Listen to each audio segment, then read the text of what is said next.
Մենք շատ ենք կարևորում պահնորդների հոգեբանական պատրաստվածությունը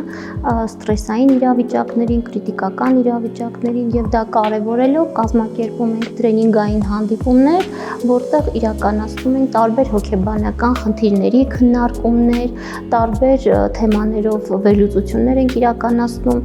որպես հոգեբան ես ինքս պատրաստում եմ իրենց հնարավոր կրիտիկական իրավիճակներին, բայց տրենինգներից զատ նաեւ իրականացնում ենք նաեւ անհատական հանդիպումներ, որտեղ ավելի խորքային խնդիրներ են վերհանվում, ավելի խորքային անձնային խնդիրների հետ ենք աշխատում, որպեսզի մարդը կարողանա բալանսավորել սեփական հույզերը, սեփական վախերը հաղթահարել, որպեսզի կարողանա կրիտիկական իրավիճակներում ճիշտ կողմնորոշվել, որտեղ այն ամենայնիվ անձնային գործոնը կարևոր է եւ մեծանից շատերը չեն կարող ասել, թե ճգնաժամային իրավիճակներում իրենց ինչպես կդրսևորեն։ Այ հոգեբանական աշխատանքի նպատակը նա է, որպեսզի մենք կարողանանք մարդուն այնպես պատրաստել, որ ինքը խուճապի չմատնվի, կարողանա սառը դատել, ճիշտ վերլուծություններ իրականացնել եւ համապատասխան adekvat վարքային գործողություններ իրականացնել տվյալ իրավիճակում։ F-Security-ում այս տրենինգային աշխատանքները կատարվում են սիստեմատիկաբար, այսինքն ժամանակ առ ժամանակ մենք նորից կրկնակի տրենինգներ ենք անում,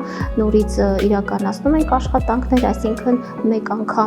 մեկ անգամյա աշխատանքներ չեն, այլ դրանք պարբերաբար կրկնվող հոգեբանական աշխատանքներ են, քանի որ մարդը ինքը բարդ կառույց է եւ փոփոխությունները շատ դժվար են տեղի ունենում, ուստի մեկ անգամ տրենինգը բավարար չէ, որպեսզի մենք ասենք, որ մարդը ամբողջությամբ պատրաստ է ստրեսային իրավիճակին եւ այս հանգամանքը հաշվի առնելով մեր աշխատանքները կրում են պարբերական բնույթ։